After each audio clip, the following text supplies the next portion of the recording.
All right, thank you very much, and welcome to our today's episode about the Change for African campaign. Being the 24th episode, and also being on a Thursday, we discuss about our fourth pillar of the Change for African campaign, and that is the living standards that our people are living in Africa. And so, when we speak about living standards in Africa, generally we mostly focus on the very basic things that we ask the very one question: are our people able to access these very basic essentials? Essential services. Are they able to access in the right way? In a substantial way and in a good way. Just convenient way. So that is what we focus on. And so, therefore, fellow Africans today, being on a Thursday. I'll be diving into an issue of some of the essential services we can speak about. Are our people able to get access quality healthcare services in convenient environments? Are our people able to access quality education in convenient environments? Are our people able to get shelter, food? These are some of the things we speak about. And so, therefore, fellow Africans, today allow me to have a country to help us exemplify on today's pillar or episode. Is a country in the eastern part of Africa. I have been in this country for quite long, trying to use it as an epitome example on trying to exemplify some things, some features, some episodes here about the Change for African campaign.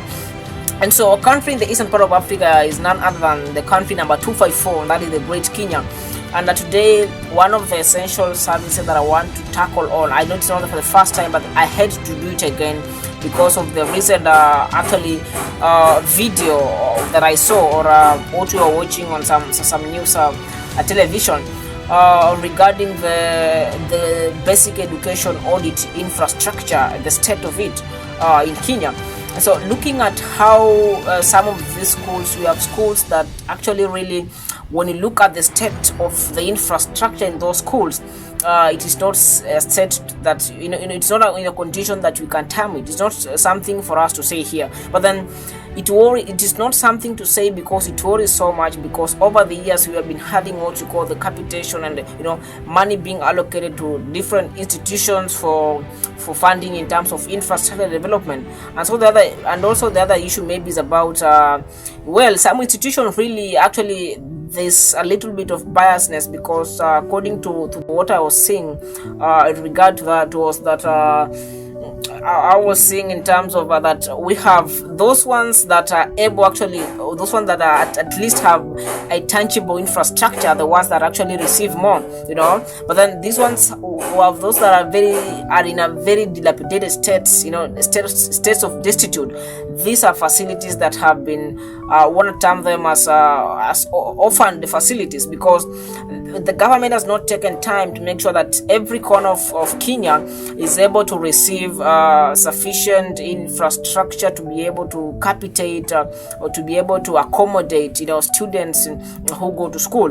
And so this one brings about the whole disparity in terms of the disparity that we are seeing, because we can see it's very huge, because this is a school in Kilifi. If you can watch the video, a school in Kilifi and I think Bomet, so we can see the state of infrastructure as we try and go through this, because putting in mind that some places of Kenya actually have more than this. We have some places that actually have more, the infrastructural facilities actually have. They do not even have people, in those classes. But then we have some parts that really need a lot of attention, and this is the issue that we speak about in living standards. Because looking at these pupils or students going to school or being in classes that are in very poor states, these are not states that in the 21st century in a country like Kenya we should be experiencing still. Whereby, or the irony or the contrary of it is that actually the largest portion of Kenya's budget goes into the education sector, and you can see what is still happening 60 years down the line since the country gained its independence, and this is the state of education still. We still have people who actually have not the required privilege to be in good classes that are in good condition. So this is what we speak about, the living standards of our people in Africa, and it is an issue of a very great discussion that we need to focus on, because education is the equalizer of all of us, so we need to make sure that if it is indeed the equalizer of all of us, we find strategic ways and in which we can make sure that everyone is catered in the right way, that everyone is given an equal playground. Everyone is given an equal playground. I may ask, how fair will it be if you are in a match and you're having in a match, of course you have two sides, but you're having a referee being appointed by one of the teams or one of the sides? How fair will it be? It will be very unfair, and the decision that will be made will not be credited by other sides. So we need to make sure that every school and every child is given a good opportunity, is given the required attention in terms of the services, in terms of where they go to study in school, so that we have an equal playground for all of us. We have a playground where everybody will say, yes, we did go to school. But then we have some people who are very high and others are very low. These are different. This is what we call the disparities in between. So we need to see on how we can break the disparity and make sure that everyone has an equal chance in terms of accessing basic education and being able to pursue their dreams and have some interesting times in school. But having still this sort of infrastructure in Africa, that is not the way to go. And actually, this is just an example. This is just an example of how Africa is today. It is just an example, because putting in mind Kenya is actually, maybe in Africa you may term Kenya as one of the countries where it can be seen globally, but then we have countries below Kenya. What is the state of infrastructure in such countries? These are the issues we are addressing. I've only used Kenya as an epitome example to help us continue to understand and prove that we still have problems that are ailing Africa, and these are serious problems that we need to address as soon as possible as the African youth. As I said before, it is all about the unity of the people of Africa. Once the unity of the people of Africa is solidified, then we are going to have that one force movement towards making a difference, or bringing change to the great African continent, because we do have the muscles, we do have the potential, we do have the resources, we do have everything. But then I'll repeat this again. I've said this countless times, but allow me to say it again, that governance is the software of development. Once in such states in terms of infrastructure to our students in schools,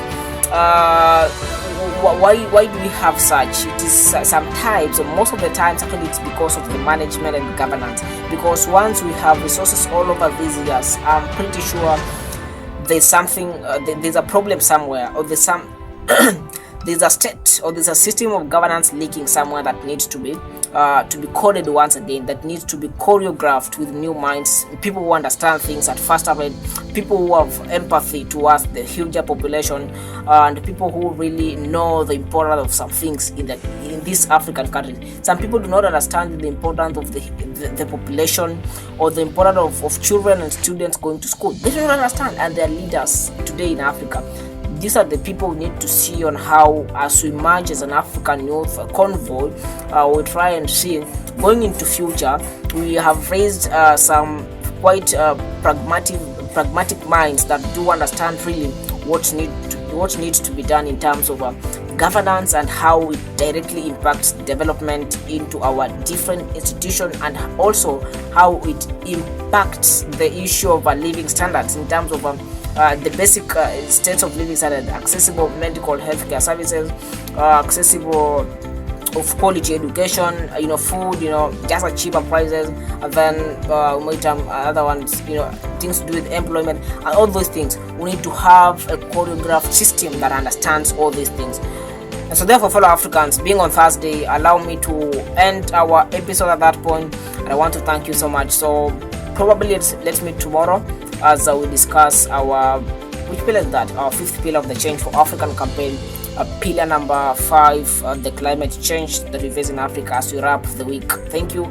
God bless you, and have some quite interesting times. I wish you a lovely afternoon. Thank you.